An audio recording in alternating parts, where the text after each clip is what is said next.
Good evening, guys. Welcome back to TEFL class. This is our third meeting. And have you done the assignment in our previous meeting? Well, I believe all of you already do. So today we're going to talk about what you have done in our first meeting. I give you tasks to find the meaning of approach, model, strategy, and method. And today we're going to talk more about that. And as usual, at the end of this class, I will give you assignment also.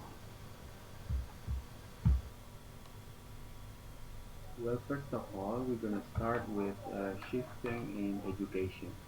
So perubahan-perubahan yang terjadi dalam pendidikan ya, especially in the components of the instruction itself.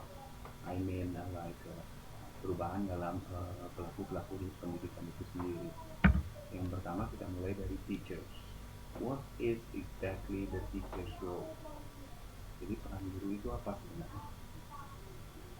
Nah, pada zaman dulu itu teacher is the only source of information which is always right.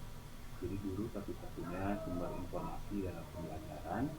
Siswa hanya mendengar ceramah guru, mengikuti arahan guru, dan menganggap bahwa informasi yang masuk itu adalah 100% true. That is the only information available of the certain topic. Jadi pembelajaran hanya terjadi kalau guru itu ada, dan ketika guru sudah tidak ada, maka proses pembelajaran tidak terjadi. That's the teacher role at 100 years ago. Ya. And today in the information and technological era, there is a shift in a teacher's role. Jadi teachers should be not only lecturing. Jadi dia bukan lagi sumber the only source of information, bukan lagi satu-satunya sumber informasi. Ada shifting di sana, tugas guru sekarang jadinya lebih ke facilitator, memfasilitasi pembelajaran siswa, yang dimana siswa datang ke kelas sudah tidak lagi kosong gitu loh. Siswa bukanlah kertas putih yang diisi oleh guru. Jadi that's not today's teacher role. Siswa itu datang dengan membawa sesuatu, lalu guru memfasilitasinya, mengarahkan. Sebagai tutor juga, sebagai director of the students learning, dan of course sebagai learner juga. Because teachers is not the only source of information, jadi students can bring the information that the teachers might don't know, so the teachers will also learn there. Nah, jadi sebagai seorang guru nanti, kalian harus tidak boleh egois ya. You need to free yourself from the responsibility of being primary information providers, because students free to find information anywhere. So stop being the only information providers. Oke, jadi sebagai guru kita harus bisa adopt and adapt, because we need to adopt teaching strategies, learning materials from other sources, many sources, bahkan tentang satu topik pun beda expert, bisa beda definisi, kita adopt di sana, lalu kita kasih semuanya. We let the students decide which one they will consume. Dan juga adapt itu maksudnya kita akan melihat siswa dari generasi ke generasi. We face new students in every years from different generations, so they will bring different characteristic and different needs. So we need to adapt to students' characteristic and students' needs. Jadi tidak hanya masuk kelas kasih materi dalam bentuk ceramah selesai. Students nowadays, today's students have 100% different needs. So we need to adapt to the students' needs, which come brought by information development. Seperti itu. Jadi teacher role itu terus shifting ya, dan sekarang ini sudah berkembang sampai ke facilitator, tutor, director, and also learner.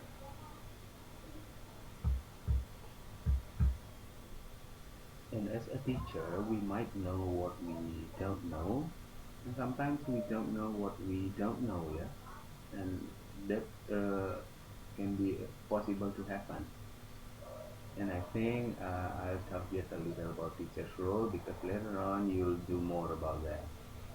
Okay, after we talk about teacher's role, now let's move to the student's role. Now, as a student, do you know what's your role? And of course, you come to the class, you join the course, and don't 100% put responsibility of your own learning to your teacher. So as a 21st century student, kalian harusnya bertanggung jawab terhadap pembelajaran kalian sendiri. Karena seperti di teacher role tadi bukan sebagai satu-satunya sumber informasi, oleh sebab itu sebagai siswa datang ke kelas dengan membawa informasi sendiri, lalu kita melakukan diskusi tentang topik tertentu, baru kita samakan persepsi. Dan kelas berakhir dengan persepsi tidak sama pun tidak apa-apa, at least statement yang kita keluarkan mungkin berbeda dengan guru, yang penting kita punya backup statement. Maksudnya statement yang kita keluarkan itu dari teorinya siapa, bukan berdasarkan asumsi. So as a student, be active, be proactive, and be responsible to your own learning. Nah, student role lebih jauh akan kita bahas nanti. Setelah teacher's role and student's role, terjadi shifting di sana. Lalu the next is the roles of the learning material. Jadi formnya dulu sudah berbeda dengan sekarang. Kalau formnya dulu adalah buku ajar atau buku teks. Kalau sekarang there are various and many kind and hundreds series of learning materials available out there. And the role is to trigger students' critical thinking. Jadi mampu materi yang diberikan itu untuk mengelisit kemampuan berpikir kritis siswa. Juga mampu menyediakan activity yang bisa membuat siswa mengembangkan multi perspective skill. Jadi they can see problems from various perspectives. Jadi di sana seninya when the teacher doing the instruction, providing learning materials to the students. Dan setelah hubungan antara teacher and student role with the latest learning materials that can trigger student critical thinking, shifting berikutnya adalah pada environmental role. Nah, ini yang sebenarnya agak susah because when we talk about environment in education area, it means that the school itself, the system, the law, the government. Jadi itu di luar wewenang guru dan siswa sebenarnya. Kalau sudah kita menjalankan pembelajaran era teknologi informasi, kalau masih sistem sekolahnya sistem lama, maka teacher role dan student role sudah berubah pun kita tetap dimasukkan pada sistem yang lama.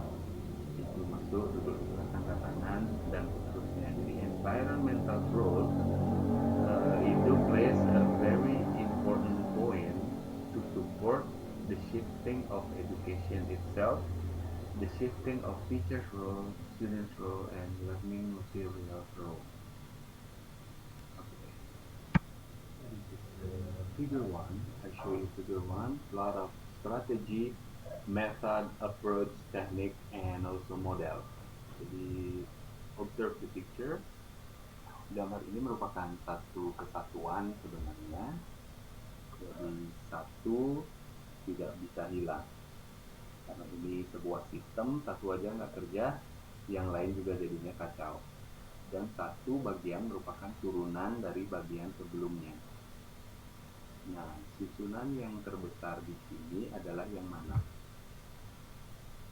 kerangka berpikirnya dari pembelajaran dimulai sampai pembelajaran berakhir adalah yang mana? Ya, itu adalah model ya. Jadi model adalah susunan terbesarnya atau payung besarnya dari strategi, method, approach, teknik, lalu dibagi menjadi dua bagian terkecilnya lagi, yaitu tactics dan style. Itu semua ada di dalam model. Nah, jika membicarakan hal ini, kita kembali kepada teachers and students role tadi. Banyak akan terjadi perdebatan di sini karena memang para ahli pun mempunyai definisi yang berbeda tentang hal ini. Jadi nanti definisi yang saya bawa atau persepsi yang saya bawa mungkin berbeda dengan rekan-rekan mahasiswa, dan itu sangat boleh. Yang penting kalian punya backup statement, informasi yang kalian dapat itu dari mana. Seperti contoh, kooperatif itu ada yang bilang approach, ada juga yang bilang model. Dan kalau kalian bilang itu approach atau model pun tidak masalah. Atau mungkin kalian pernah baca dari suatu sumber kalau kooperatif itu adalah strategi, dan itu nggak apa-apa. Ketika kalian cantumkan di tulisan ilmiah kalian nanti kooperatif model gitu misalnya, tidak apa-apa. Yang penting dicantumkan sumbernya yang jelas di sana. Nah, seperti itulah teacher and student role di instruction modern nowadays ya. Saya bawa beberapa perspektif, kalian datang tidak dengan kertas kosong. Jadi kalian bawa, Mister, kooperatif itu approach loh, atau Mister, kooperatif itu model loh, atau Mister, menurut ahli ini ternyata kooperatif adalah strategi. Itu tidak apa-apa. Saya suka malah diskusi seperti itu, artinya kalian adalah sudah memenuhi role kalian dengan baik sebagai student. Dan sebagai kerangka berpikir dari yang menceritakan awal sampai akhir dari proses pembelajaran, maka model akan saya bahas di akhir. Saya akan mulai dari approach. Apa yang dimaksud dengan approach in instruction itself? Jadi pendekatan pembelajaran itu dapat diartikan sebagai titik tolak atau sudut pandang kita terhadap proses pembelajaran yang merujuk pada pandangan tentang terjadinya suatu proses yang sifatnya masih sangat umum dan di dalamnya mewadahi, menginspirasi, menguatkan, dan melatari metode pembelajaran dengan cakupan teoritis tertentu. Jadi pendekatan itu masuk ke dalam sudut pandang terhadap pembelajaran. Kalau model kerangka berpikirnya, kalau metode sudah ke praktisnya.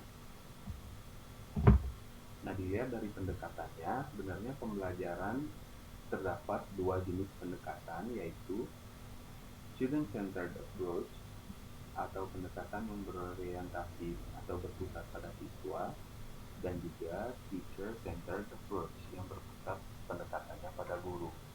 Walaupun sebenarnya jenis pendekatan itu ada banyak, salah satunya adalah behaviorism, constructivism, dan lain sebagainya, tapi dilihat dari pendekatannya itu dibagi menjadi dua saja, student-centered approach dan teacher-centered approach. Dan yang pembelajaran era sekarang itu harusnya sudah memakai student-centered approach.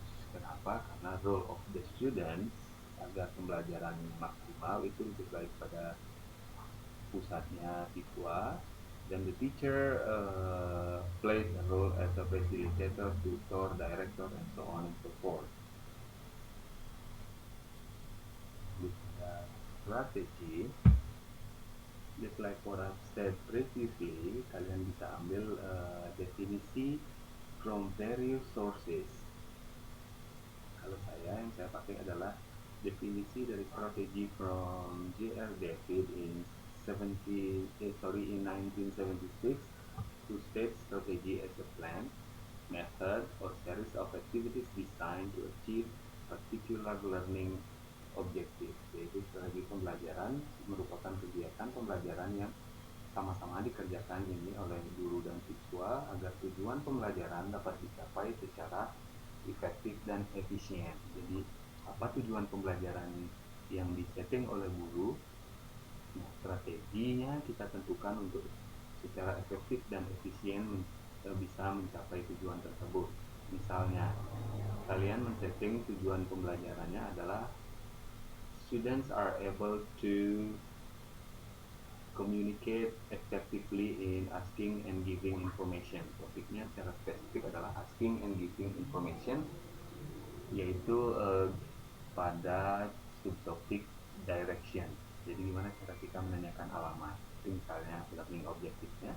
Lalu kalian pasti harus menentukan strategi apa yang kita pakai agar pembelajaran itu berlangsung dengan baik, agar siswa nantinya di akhir mampu menanyakan informasi dan memberikan informasi seputar giving direction. Itu contohnya. Dan strategi itu turunan dari pendekatan yang kita pakai. Pada pembelajaran itu kita pakai approach apa, misalnya student centered, berarti strateginya juga nanti harus kebanyakan berpusat pada siswa pembelajaran. Karena seperti yang saya bilang tadi, ini adalah turunan dari pendekatan yang dipakai dan bentuknya berupa rencana pembelajaran. Dan menurut Dick and Carey, strategi itu bisa dibagi menjadi beberapa bagian, yaitu aktivitas pra pembelajaran seperti kalian memberikan brainstorming di awal. Tujuan pembelajaran yang ditetapkan adalah asking giving information about giving direction, berarti pra pembelajarannya apa yang saya harus kasih ke siswa, itu yang sudah kalian pikirkan. Lalu penyajian materi dan isinya dengan cara apa, lalu bagaimana cara memancing agar siswa actively participated during the discussion. Nah, itu ada strateginya, kemudian penilaiannya bagaimana, dan aktivitas lanjutannya dalam bentuk apa. Itu harus ditentukan sebagai strategi pembelajaran. Dan itulah 5 hal yang ada dalam strategi menurut Dick and Carey. Jadi apapun tujuan pembelajarannya, learning objektifnya, strateginya bisa disusun berdasarkan 5 komponen tadi. Selanjutnya adalah method. Dan metode merupakan langkah operasional dari strategi yang dipilih untuk mencapai tujuan pembelajaran itu sendiri. Jadi metode adalah implementasinya. Misalnya strategi yang dipilih dalam tujuan pembelajaran yaitu agar siswa mampu bertanya dan menjawab tentang giving direction adalah think, pair, share misalnya. Jadi implementasi dari think, pair, share itu seperti apa? Itulah yang dimaksud dalam metode. Karena metode ini sifatnya prosedural. Misalnya strategi role playing yang diambil tentu saja di metodenya adalah ada beberapa siswa diberikan sebuah topik, lalu mereka merancang percakapan tentang asking and giving information. Seperti itu. Jadi metode lebih ke langkah operasional dari strategi tertentu. Dan ini sudah mencakup ke teknik pembelajaran. Paham maksudnya? Ya, karena ini sudah turunan yang lebih spesifik, jadi lebih gampang dipahami. Nanti akan dirancang sendiri di belakang. Selanjutnya adalah model. Model adalah garis besarnya, kerangka konseptualnya, dan tingkat terluas dari praktik pembelajaran itu. Ini menggambarkan dari the beginning of the lessons until the end of the lessons. Jenis model pembelajaran itu ada banyak. Beberapa saya tulis di sini, yaitu model pembelajaran yang sangat dulu sekali, very old fashioned, itu adalah CBSA, cara belajar siswa aktif ya istilahnya. Kemudian seiring perkembangan zaman ada model pembelajaran yang namanya CTL, Contextual Teaching and Learning. Nah, dalam model pembelajaran CTL ini, materi pembelajarannya itu bersifat kontekstual atau dekat dengan kehidupan sehari-hari peserta didik. Contoh, ketika mendesain sebuah pembelajaran dengan learning objektifnya adalah procedure text atau text prosedur, maka jika kalian menerapkan model pembelajaran CTL, Contextual Teaching and Learning, perhatikan dulu lingkungan sehari-hari siswa. Misalnya siswa yang diajarkan adalah kebanyakan anak petani, anak nelayan, atau kalian mengajar di sekolah dekat pantai, maka procedure text-nya atau teks prosedurnya kalian berikan topik sesuai dengan keadaan di sekitar siswa. Misalnya, cara menangkap ikan. Di judul prosedur teksnya adalah cara menangkap ikan. Kalau kalian mengajar anak-anak di lingkungan keluarga petani, berarti tema dari prosedur teks yang diberikan agar menyesuaikan dengan model contextual teaching and learning adalah cara menanam padi, cara memetik bunga, cara menggemburkan tanah, dan seterusnya. Jadi prosedur teks akan berhubungan dengan keadaan sehari-hari siswa atau lingkungan kehidupan sehari-hari siswa jika model yang kalian pakai adalah CTL, Contextual Teaching and Learning. Selanjutnya ada lagi model pembelajaran PBL, Problem Based Learning. Nah, di sini akan ada banyak sekali diskusi, ada inquiry, ada discovery learning di mana kalian lempar problem ke forum, lalu let the students do discussion and find the solution in there. Jadi di sana peran guru benar-benar atau teacher roles-nya facilitating the students, trigger the students to find the solution of the problem that you give to them. Itu PBL. Kita menggunakan sekali model pembelajaran PBL. Kemudian ada juga jenis pembelajaran PyChem. Model pembelajaran PyChem ini gabungan dari CTL, PBL, dan beberapa model pembelajaran lainnya. And PyChem stands for productive, aktif, interaktif, kreatif, dan menyenangkan. Nah, dengan model, kalau kalian memilih model pembelajaran ini, tentukan approach apa yang kalian pakai atau pendekatan apa, lalu turun lagi ke strategi apa, turun lagi ke metode apa, dan teknik apa yang diterapkan. Jadi seperti itu the use of atau the application of model, approach, strategi, method, and technique. Nah,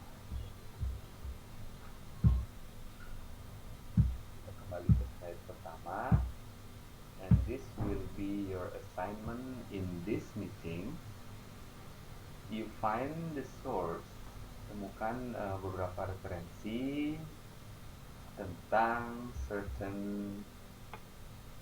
topic. The first one is teacher role. Apa itu teacher role in 21st century? Lalu student role itu apa saja? The role of learning material bagaimana? Dan environmental role dalam hal ini secara khusus adalah lingkungan pendidikan. Jadi perannya seperti apa? Peran keempat elemen dalam pendidikan ini seperti apa? Itu yang kalian cari informasi sebanyak-banyaknya dan nanti dikumpul di genre smartnya, di Moodle-nya. Okay, I think that's all for today's meeting. Thank you very much. See you again in the next meeting. Stay safe, everyone.